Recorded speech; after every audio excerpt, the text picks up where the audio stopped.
Fala, galera. Bom, adivinha quem falou que não ia sumir? E sumiu de novo. É porque tem um rolê de que eu trabalho pra caralho fazendo 1 milhão de coisas e às vezes eu não tenho tempo de fazer vídeo, mas eu também tenho depressão. Então às vezes eu paro pra trabalhar, mas às vezes eu também paro pra chorar. Que foi o caso dessa vez, parei pra chorar. Fiquei várias vezes falando assim, não, agora eu vou voltar. Essa semana eu consigo. Mas aí, o que acontecia? Depressão. Mas é isso, estou melhor, sem medicamento, unicamente com a força da minha vontade. Aí, Felipe, você é contra tratamentos? Não, eu só sou pobre. Mas tá tudo bem, tô aqui pra falar com vocês sobre a segunda parte da temporada de American Horror Stories, o spin-off de American Horror Story, que saiu agora no dia 15 de outubro. E eu vou falar mal. Se você veio aqui pra ouvir alguém falando bem, já se prepara que não vai ser o caso.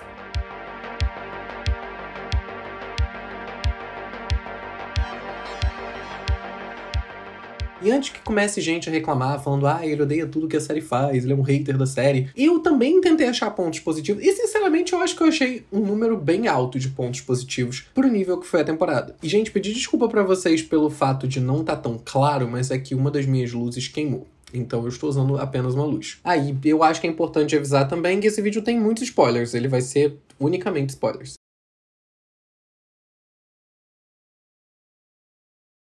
Bom, essa segunda parte da temporada começou com o episódio Backrooms, que eu acho que de todos dessa temporada, desde que tinham sido anunciados os títulos, esse era o que eu tava mais animado pra ver, porque eu esbarrei com esse tema das Backrooms no ano passado, e eu achei isso muito, muito interessante. Eu amo teoria da conspiração, eu amo essas creepypasta aleatória, então assim, por mais que eu saiba que isso tenha sido completamente inventado, acho o conceito interessante e eu sinto falta de produções audiovisuais usando o conceito das Backrooms, porque assim, a estética e certas sensações que são evocadas pelos Backrooms eu já vi algumas produções trabalhando, como foi o caso de Skinamarink, que fez um sucesso ano retrasado, eu acho, e também teve Ruptura, que também usou um pouco dessa estética pra fazer a série. Então assim, eu já vi Backrooms aparecendo no audiovisual, mas eu sinto falta de produções que de fato usem o conceito, a narrativa das Backrooms pra poder criar terror, e eu acho uma narrativa muito boa e já tá pronta, então assim, usem. Não desse jeito que usaram aqui, mas se você tiver uma outra ideia. Bom, no episódio Backrooms a gente acompanha um pai, que é um escritor muito premiado de Hollywood, e que ele tá lidando com a perda de um filho, né? No caso, perda literalmente, assim, o filho tá perdido, ninguém sabe onde o filho tá. E ele parece estar ali se afundando em trabalho pra poder lidar um pouco melhor com a situação, já que ficar pensando nisso não resolve nada. A gente começa a ver que ele tá dando uma afastada ali em amigos, família e todo mundo, tá tentando seguir a vida dele da forma que ele consegue até que esse caso seja resolvido. Depois dessa discussão, ele vai parar numa backroom, que é um supermercado. Eu já tinha visto algumas imagens dessa backroom específica. Não sei se ela é tão clássica quanto algumas outras que são mostradas no episódio, mas de qualquer forma achei um momento legal pra introduzir as backrooms pra audiência. E eu não vou ficar aqui falando muito sobre o que são, como é que funciona os andares e tananã, porque eu não manjo muito disso. Eu já ouvi um podcast a respeito, então assim, eu tenho uma noção geral do conceito da coisa e de como é que foi a creepypasta original disso. Mas se você se interessa por esses rolês de teoria da conspiração e tal, dá uma olhada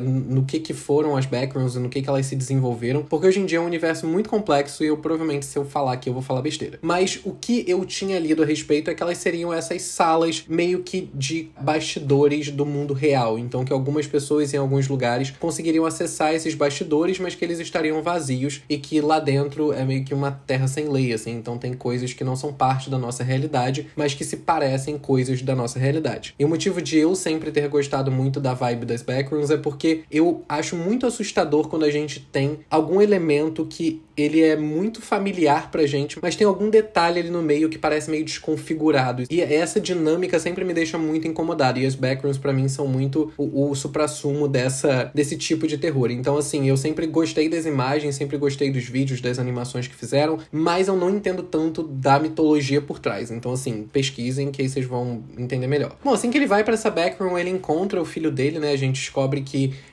o tempo que ele passou ali dentro representou um tempo muito maior no mundo real, então as backrooms aparentemente, não sei se isso é parte da creepypasta delas, mas aparentemente o tempo passa mais rápido lá dentro, ele ficou 3 semanas isolado ali, e durante essas semanas que ele estava isolado, o corpo do filho dele foi achado, então eu tinha essa suspeita de que o filho tivesse preso nas backrooms, mas ele de fato estava morto. Depois a gente entende que ele estava meio que preso ali também, mas enfim. A segunda backroom na qual ele vai parar, eu acho que foi o momento mais interessante do episódio pra mim, pelo menos. Porque quando eu ouvi o tema desse episódio, o que eu mais queria ver eram aquelas backgrounds muito classiconas, assim. Inclusive, essa que ele vai parar depois que ele sai do restaurante, eu acho que foi a primeira imagem de background que fizeram. Não tenho certeza, mas eu acho que foi. E aí, depois de passar por essa background, ele vai ali pra um outro espaço onde a gente vê elementos da vida dele, né? O Oscar dele e tal, e a gente percebe que aquilo que tá sendo mostrado pra ele tem uma relação muito mais pessoal com ele do que é um lugar isolado. O que aí eu não sei se casa muito com a mitologia das backgrounds, né? Se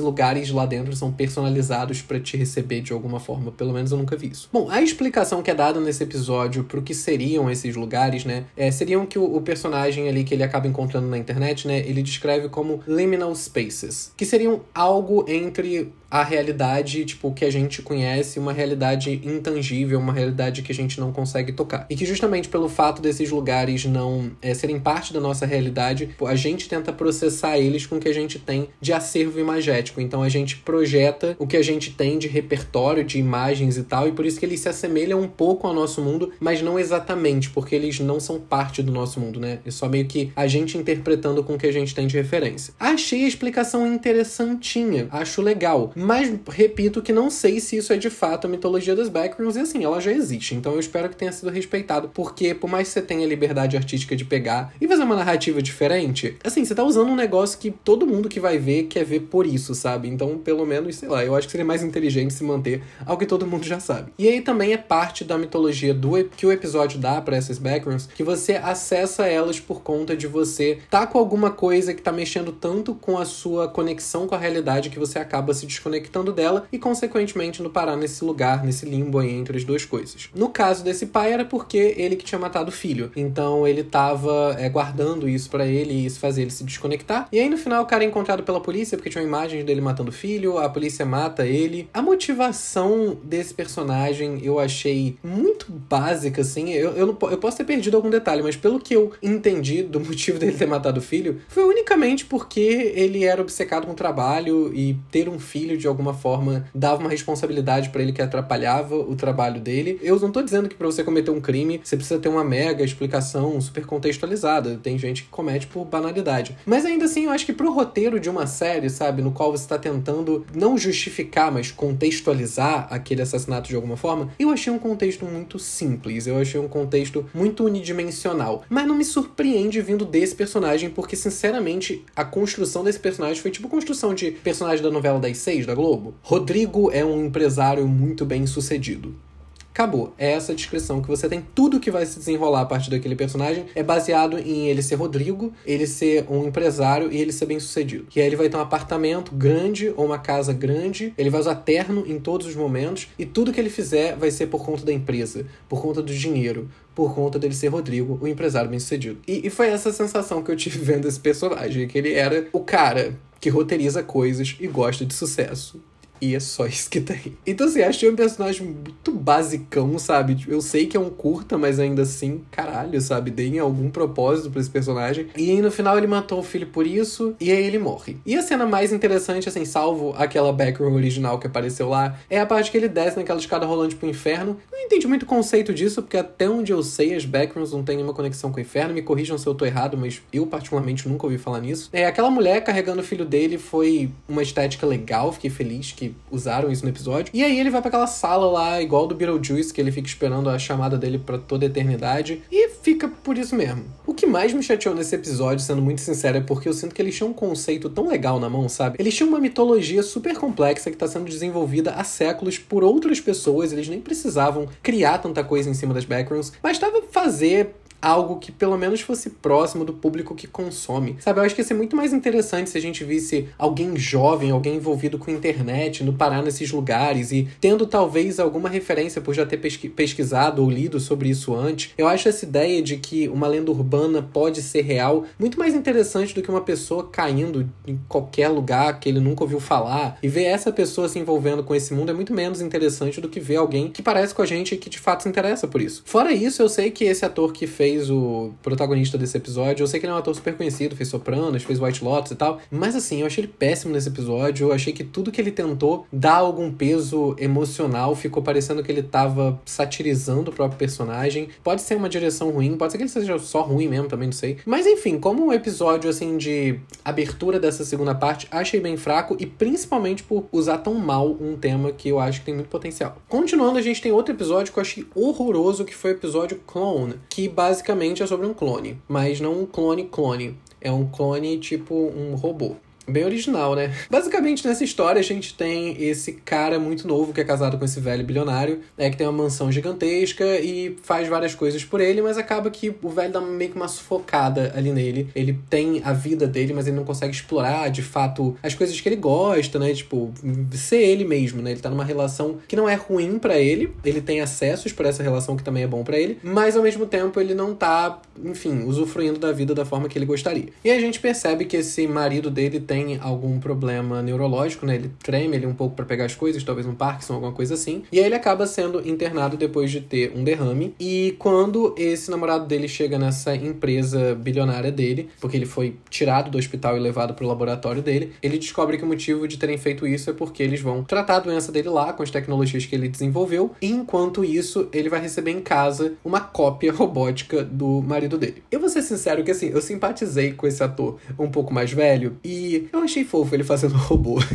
Tem uns momentos que foram bem difíceis de engolir, não vou mentir, porque assim, o robô dançando na balada, a gente pode fingir que não aconteceu. Mas as outras cenas eu achei até que deu pra comprar. Achei que foi ok. Também, vamos ser sinceros, tadinho, né? Olha o papel que o homem tá fazendo. Parabéns, senhor. O senhor arrasou. Eu sei que o que você tinha em mãos não era tão legal assim. E basicamente o desenrolar desse episódio é que esse cara mais novo começa a ter uma relação com esse robô muito mais próxima do que ele tinha de fato com o marido dele, porque esse robô, ele é parcialmente programado por ele. Então ele consegue adicionar algumas vontades e algumas afinidades ali com o robô que ele não conseguia com o marido dele, que era uma pessoa. Existe uma coisa recorrente nesse spin-off de American Horror Story, que é quando uma situação muito absurda para aquela realidade que foi apresentada para você, que é uma realidade absurda, ok, mas ela é contextualizada como a realidade que você tem que comprar para ver aquilo ali. Então, assim, dentro disso que você apresentou, beleza, pode fazer o que você quiser. Mas existem vários momentos em que eu sinto que o tom do episódio tá aqui, e aí do nada ele faz isso aqui e volta. E tipo, eles meio que precisavam desse acontecimento, só que eles não criaram uma atmosfera e um universo onde esse acontecimento faria qualquer sentido. E pra mim, esse episódio mais uma vez apresenta um momento desses, que é quando um dos amigos desse cara mais novo, que aparentemente tem um caso com ele de alguma forma, ele tenta estuprar esse cara, o cara consegue resistir, ele sai do quarto, e aí quando esse robô descobre que isso aconteceu, ele vai lá e mata esse cara. Inclusive a cena que ele fala pro cara antes de matar ele, a mesma frase que o cara falou antes de tentar estuprar o outro, foi interessante. Porém, o meu problema vem com o pós dessa cena, que é: o cara meio que entende que o outro morreu, porque ele encontra o relógio do cara queimado na lareira e tal. Dá pra perceber que ele entende que isso foi feito numa tentativa de defesa pra ele, né? Que o robô fez isso de uma forma de carinho. Só que sim, o robô matou uma pessoa. Mesmo que seja uma pessoa horrível, como claramente foi mostrado pra gente que era uma pessoa horrível, é um crime que foi cometido dentro da sua casa. Depois que o cara quase foi estuprado, ele nem mesmo sai do quarto pra ver se o cara que tentou estuprar ele foi embora. E aí o robô mata o cara, esquarteja o cara, queima o cara. Isso tudo enquanto ele tá no quarto, depois de passar por uma situação traumática dessa. E aí depois que ele descobre que o robô matou o cara, ele só leva como uma atitude de carinho e sai com o robô pra dançar, viver a vida, como se não tivesse sido cometido um crime. Tipo, nenhum momento nesse episódio construiu pra gente que esse personagem, ele fosse lidar bem com o assassinato, que esse personagem fosse não se importar com alguém matar alguém pra proteger ele. Tipo, por mais que tenha sido uma situação horrível que ele passou, mesmo que gerasse um alívio saber que essa pessoa morreu, existe uma responsabilidade ali de cidadão mesmo, sabe? De saber que um crime aconteceu, isso precisa ser reportado, algo precisa ser feito a respeito disso. Então, essas dissociações da realidade que acontecem em vários episódios de American Horror Stories é o que mais me incomoda, porque eu acho que se você quer chocar, se você quer trazer uma cena mais impactante, tá tudo bem, mas usa do usa os recursos que você já inseriu naquela história pra fazer isso. Não surta com aqueles recursos ou enfia uma nova realidade durante 40 segundos, porque pra contar aquilo que você quer é necessário, porque o episódio fica desconjuntado, ele fica sem um tom certo, sabe? A gente não sabe que mundo que a gente tá acompanhando mais. Quando a gente tá seguindo uma linha e do nada ela sai pra outro lugar, só porque é interessante pra você, roteirista, que não conseguiu inserir esse impacto no mesmo universo que você criou. Eu não vou mentir que o desfecho final desse episódio me surpreendeu um pouco. Eu achei que ele fosse matar o velho pra ficar com o robô, e acaba que o cara mata ele pra ficar com o robô. Isso eu achei interessantezinho, a cena final dele transando com ele mesmo. Foi legal, eu acho que é um bom desfecho. Então, assim, eu sinto que esse episódio até tinha alguns potenciais interessantezinhos, mas bem pouca coisa. Bem pouca coisa. Sabe quando você vê um filme e fala, caraca, esse filme poderia ser um curta? Pois é, eu vi esse curta e pensei, caraca, esse curta poderia ter sido, sei lá, um TikTok. O próximo episódio foi o episódio X, e eu falo com toda certeza da minha vida que esse foi de longe o melhor episódio dessa temporada. Assim, de longe. Ele foi o único episódio que, na minha opinião, teve todos os aspectos que são necessários para, principalmente pro tipo de história que eles estão querendo contar, que é uma história de terror, funcione de alguma forma. A gente acompanha essa enfermeira que recentemente começou a trabalhar nesse hospital e ela tá começando a entender como que funcionam as burocracias do sistema de saúde americano, que é um sistema pago e que não só privilegia certas pessoas, como também impede que certas pessoas acessem certos tratamentos, enquanto uma pessoa que estudou e se formou para salvar outras vidas, ela começa a se incomodar com o fato de perceber que ela de vez em quando tem que escolher qual vida salvar. E enquanto ela tá discutindo aí com essa enfermeira que é um pouco mais experiente que ela, elas avistam ali no final do corredor essa mulher, parece estar sob efeito de algum narcótico, alguma coisa muito pesada, porque ela tá com a cara muito travada e ela tá com um aspecto assim bem sujo, de uma pessoa bem maltratada. No momento que elas veem, elas ficam um pouco assustadas, mas decidem ajudar essa paciente e através delas elas vão descobrindo um esquema todo bizarro que rola ali naquele hospital. A gente lá no começo do episódio vê essa mãe tentando conseguir um tratamento pro filho dela, o tratamento aparentemente sendo negado e eles oferecendo um projeto que salvaria essa criança do câncer. E essa paciente que elas encontram, né, com esse aspecto todo péssimo, a gente descobre mais pra frente que ela era uma das pacientes também desse projeto, que ele não era nada milagroso, ele não era nada do que ela ouviu falar, ele na verdade era um projeto clandestino que estava fazendo os seres humanos de cobaias para que eles conseguissem um dia chegar numa cura pro câncer, e até lá eles iam matar quem tivesse pela frente, dando essas falsas promessas de que as pessoas iam ser encaminhadas para um centro de tratamento específico disso. E por que eu falo que esse episódio pra mim foi de longe o melhor episódio dessa temporada? Eu não sei o quanto que o preto e branco interfere nesse rolê, mas eu achei o episódio mais bonito. Então, assim, tecnicamente foi um episódio que me agradou. Eu achei as atuações desse episódio bem ok, assim, nenhuma atuação brilhante, incrível, mas também nada que me deixasse desconfortável, como a atuação, por exemplo, do cara de Backrooms me deixou. E, além disso, a gente também teve um desenvolvimento interessante em cima do elemento de terror do episódio. Porque, assim, são histórias de terror. Então, o ponto que vai te dar medo, o que vai te dar nojo, o que vai te chocar, ele merece um pouco mais de atenção e um pouco mais de criatividade. Afinal, o objetivo principal de uma produção de terror é que o elemento de terror, de alguma forma, te marque e seja memorável. Então, se você faz esse elemento ser meio cagado e você foca num outro, perde um pouco do propósito. E nesse episódio, o elemento de terror era a existência dessa ala, né, que era uma ala clandestina, onde pessoas estavam sendo submetidas a testes sem nenhuma comprovação de eficácia,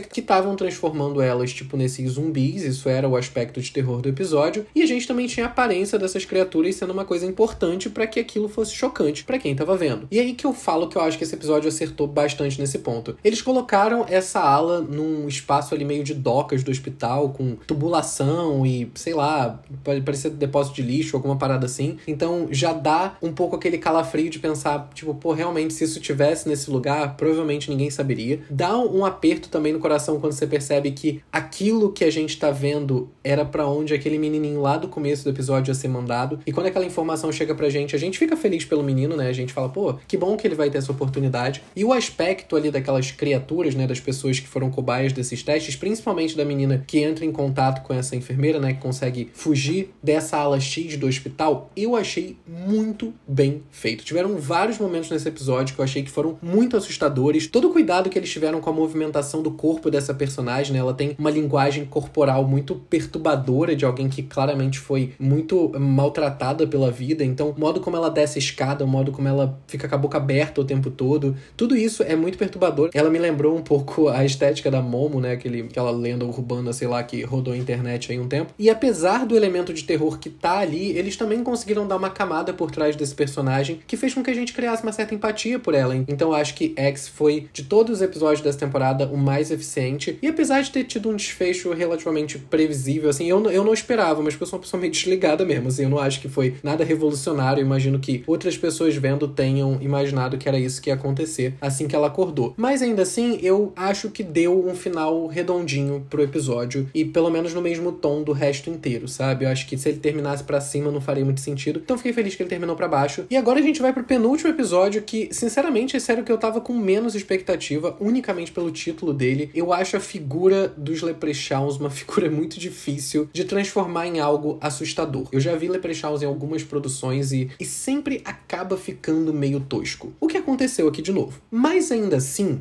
eu achei que esse episódio ia ser bem pior do que ele foi. Eu achei interessante eles começarem o episódio mostrando essa parte da cidade lá em 1800 e pouco, e depois mostrando a passagem de tempo ao redor daquela localização, né, que era ali um poço com ouro dos Leprechauns. E a gente vendo a cidade hoje em dia, né, que a gente conhece esse casal, a mulher tá grávida, e o namorado dela aparentemente tá sempre envolvido com algumas coisas ilícitas pra ele tentar gerar um pouco mais de dinheiro nessa cidade pequena que não tem muita oportunidade. Ela fica puta porque ele tem esse grupo aí que chama os East Boys, que, sei lá, tipo uma gangue, e toda vez que esse cara se envolve com eles, ele faz alguma merda. E aí a gente conhece os tal dos East Boys, e basicamente o que eles estão planejando é assaltar um banco, porque eles conheceram esse cara, que era irmão de uma menina que um deles estava pegando, que ele trabalha vigiando câmeras de segurança. Então ele poderia, de alguma forma, burlar o sistema das câmeras de segurança a ponto deles invadirem o banco e nem mesmo ser possível que eles fossem reconhecidos nas câmeras. Esse momento da negociação deles, pra mim, foi uma das coisas que mais me incomodou nesse episódio, porque se eles queriam dar a impressão de que esse cara, que tem um emprego, vive uma vida de boa, ele não é rico nem nada, mas aparentemente ele tá de boa com o trabalho dele, ele vai decidir se envolver num roubo de um banco, arriscar o próprio trabalho, a própria estabilidade dele, tudo isso por um crime, que é uma coisa que ele nunca cometeu, unicamente com a promessa de que ele vai ser parte dos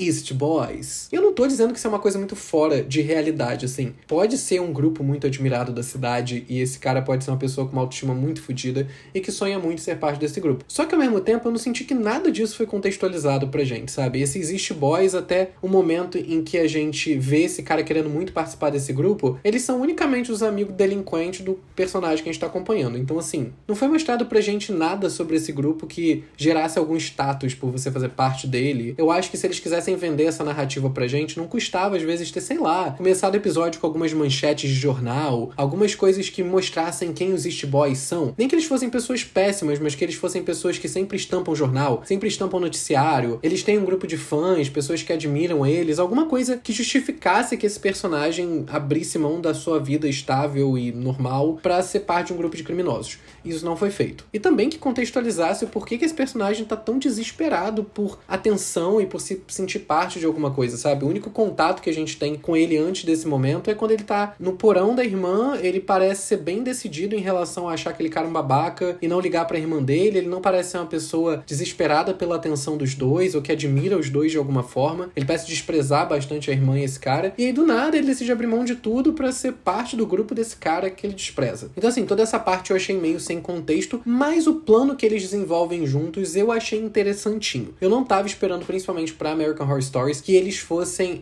dar tanto detalhe do plano e que boa parte desses detalhes fossem até plausíveis. Tirando a caixa de som com os gatos brigando no telhado, o resto do plano eu achei interessante. Eu achei que tinha algumas chances de dar certo. E eu acho que eles fizeram um uso relativamente ok das possibilidades que uma pessoa controlando as câmeras de segurança poderia oferecer para o roubo funcionar. Então, nesse aspecto, eu acho que o episódio foi bem mais além do que eu pensava e foi bem mais criativo do que eu pensava. Quando a gente chega na parte mitológica do episódio em relação a quem são os Leprechauns e tal, isso foi um pouco melhor contextualizado. Tipo, como eu falei, a gente não precisa de sei lá, uma série de 5 episódios ou de um episódio de 1h30 pra você contextualizar uma parada. É só você dar aquela informação pra audiência do tipo, o que aquele elemento que você tá apresentando, ele representa pra aquela história. Qual é o peso daquele elemento. E tipo, aquela cena rápida no bar em que o cara vira pra esse grupo e fala sobre os Leprechauns, sabe? Fala, não, a cidade sofre há muitos anos com eles. A gente já entende só por esse diálogo de que tem um grupo na cidade que acredita neles, que eles não são uma novidade, que eles são algo ruim, que eles são algo que algumas pessoas têm medo, que algumas pessoas caçam. Então muita informação pode ser passada com um diálogo curto, não precisa se desenvolver demais. E quando os Leprechauns aparecem nesse episódio, a gente já tem um mínimo de contexto do que eles são pra aquela cidade, pra aquela narrativa que a gente tá vendo. Eu particularmente amo esse tipo de narrativa em que eles pegam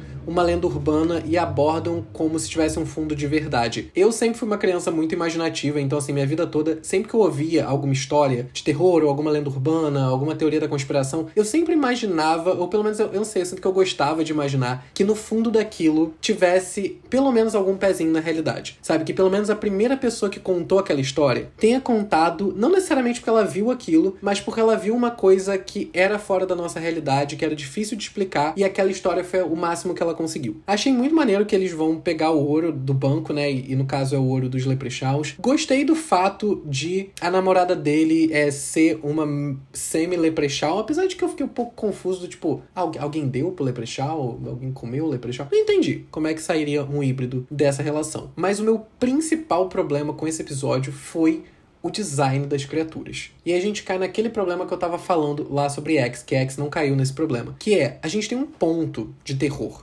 sabe? Tudo isso que estava acontecendo até aquele momento era pra gente chegar nesse encontro das pessoas com a criatura e a criatura ser assustadora. Só que aí eles fizeram aquilo, né? Que assim, não é que tava feio, tava horroroso. Primeiro que a criatura só foi maquiada na cara, né? O corpo era só uma pessoa.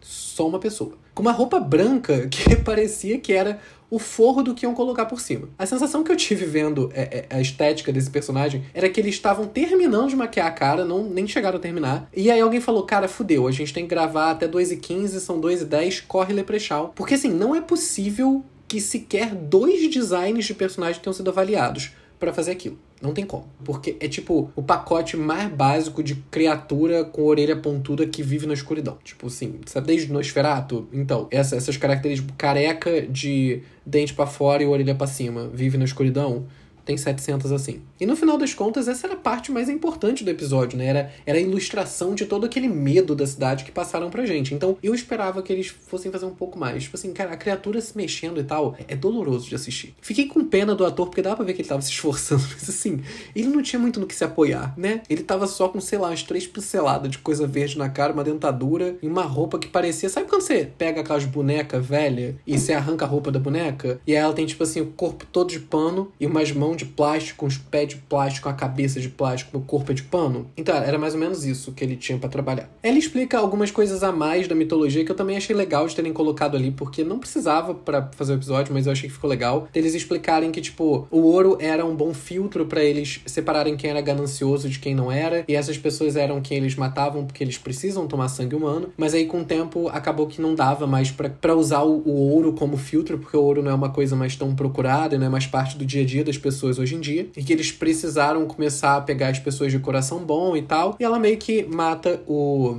marido dela porque ele tocou no ouro. E aí no final tem um plot twistzinho muito básico, mas que eu achei muito goosebumps, sabe? Que a vozinha que ficava na casa dela, sempre com óculos escuros assim, ela é um Leprechaun e ela tem olhinhos de Leprechaun. E por último a gente teve o episódio da Debbie Ryan, que se chama... Eu não sei, eu anotei episódio da Debbie Ryan. E a única anotação que eu fiz desse episódio foi...